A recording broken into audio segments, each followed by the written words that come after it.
Oh, since napag-usapan ho natin ang PDP laban, mga kababayan. O eto yung isa. Eto yung isa na pinagpapaliwanag, di ba? Oh, bakit? Si Boy TRO. Hindi ko ho kilala to nung una, mga kababayan. To, ang akala ko nga yung apelyido nito Lambi mo. No, yun ang akala ko. Pasensya naman, Lambino pala, Lambino. Hindi ko naman kasi talaga kilala tong si Lambino no. Ang akala ko nga dito, ang apelyido Raul Lambi mo. Oh, Lambino pala, mga bossing. Si Boy TRO, kasama, sino ba kasama nito? Ni Boy TRO, dalawa sila. Di ba? Pinagpapaliwanag, mga bossing. Dahil sila, may pinakalat na ang Supreme Court daw ho ay may lilabas ng temporary restraining order, mga bossing. Wala namang katotohanan. Tumatakbo pa ho ito, ha? Si Cardema, di ba? Myrmidons Gaming, si Cardema. Dalawa sila. Nakasuhan na sila, di ba? Ng NBI. Nakasuhan na. Tumatakbo nagpe-fake news na. Raul Lambino ngayon mukhang magkakaturuan na. 'Di ba? Mukhang magkakaturuan na ho, mga kababayan. Bakit? Sabi dito, Raul Lambino nangakong ibubuking ang source ng fake TRO. Di ba? Sino kaya ang ibubuking nito? Si Maharlika? Si Roque? No? Alam niyo ho, mga bossing, sa totoo lang, yung dalawa lang naman ang naiisip ko. Sa ngayon, yung dalawa lang naman yan ang naiisip ko. Kasi yan ang nangunguna sa mga DDS na nagpapakalat ng mga fake news. Tingnan nyo ang isinampol ni Maharlika. Diba? At ni Roque. Ano sinasabi nila? Si First Lady Lisa Marcos daw ho, mga kababayan, ay nakulong. Nandoon daw po sa Los Angeles at nakakulong. Asa ang katunayan? Niwala ho silang maipakitang picture na nakaganon sa rehas, si First Lady Lisa Marcos. Wala silang naipakita. Bagkos, nagpakita ng litrato ho, yung pader nung pinagkukulungan daw. No? Kunyari, at ako nandito sa loob. Kunyari, itong pinagbablagan ko, detention cell. Mga kababayan, ang pinicturean nila, yung pader nitong labas ng kwarto na to. Nandiyan po nakakulong si First Lady Lisa Marcos. Ano yung nakita namin ngayon? No? Ano yung nakita namin na umattend sa burol ni Nora Honor? Sabi ng mga ibang DDS dun, wala naman yan, fake news yan edited yan. Matagal na yung video na yan. Ano, matagal nang namatay si Nora Honor? Last year pa namatay si Nora Honor? Di ba? Bakit usong-uso dyan sa mga DDS yung fake news? Eto, para maisalba si dating Pangulong Duterte. Nagpakalat sila na meron na daw lumabas na temporary restraining order sa dating Pangulo. Yung totoo, wala naman pala. Ano po, Raul Lambino, nangakong ibubuking ang source ng fake TRO. Ibuking mo na, ilabas mo na. No? Sabi dito, ilalagay ko sa aking sagot. Sana maipublic, no? Maipakita sa atin, no? Kung sino man yun. Ilalagay ko sa aking sagot kung saan nanggaling yung information na yan.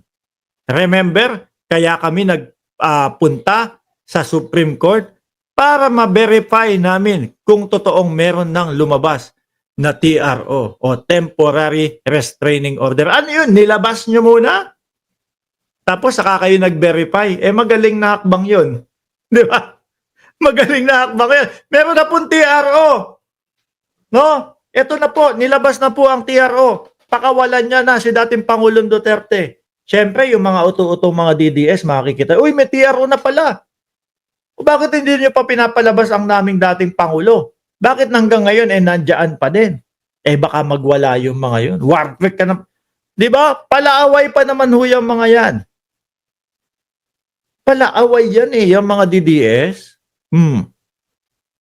Bukod po sa ambungangan niyan ay puro mura ang alam, palaaway ang mga yan. Pakawalan nyo na ang dating Pangulo. May TRO na. Magwawala yun. Yung mga nandoon sa labas ng ng Villamor Air Base. Dahil narinig kay Lambino Tapos hindi pa pala verified. Parang mali ata ang hakbang nun. Verify muna. Di ba mga kababayan? I-verify muna natin, mga bossing, at pagkatapos, saka ilabas kapag totoo. Sabi ni Elizalde Gallardo, magkano ang bayad sa iyo ang daldal mo? Ano ba yan? Pangatlo na to. Pangatlo na yung topic natin. Tapos hanggang ngayon, hindi man lang kayo makapag-debunk, hindi man lang kayo makapagsabi na, mali ang sinasabi mo, Mark Ramos, hindi totoo yung sinasabi mo. Ganito ang totoo. Hindi nyo ma-debunk. Ang paulit-ulit nyong sinasabi, ano yun? Ba't may sombrero ako dun? Ang ganda ng sombrero na yun. Ang paulit-ulit na sinasabi ho, mga kababayan, ng mga DDS, bayaran ka kasi. No? Addict ka kasi. Ginger cat. Pero doon mismo sa ating pinag-uusapan, wala silang masabi. Wala silang masagot. Paano yun, mga DDS? Bakit ho ganon, mga kababayan? Kasi nga, yung mga iniidolo at sinusuportahan nila, hanggang ngayon po ay umiiwas na sagutin yung mga katanungan ng taong bayan. Di ba, Ma'am Mabel Roaquin? Yan lang, paulit-ulit lang. Bayaran ka, addict ka. Ganito, ganyan. Kasi yung ipanglalaban nila sa sinasabi natin, wala. Yung Vice Presidente nga hindi mapaliwanag hanggang ngayon Confidential funds Di ba? Hanggang ngayon wala pa din. Naku, lambino.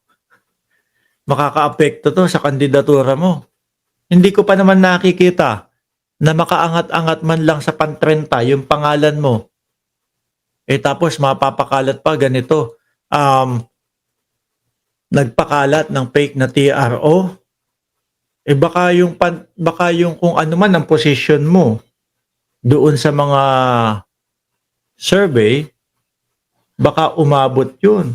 No, baka mag-10 pa yun, bumaba pa yun. Lalong mapunta pang 50 yung pangalan nitong si Lambino, mga kababayan. Iwanan na ho natin yan, mga bossing. Dakuin ho natin. Sino gusto nyo? Si Roque muna? Ay hindi, itong mga vlogger muna. Ito dahil mga kapapakalat ng mga peking impormasyon, mga peking balita, ayan, mukhang may nakasuhan na naman.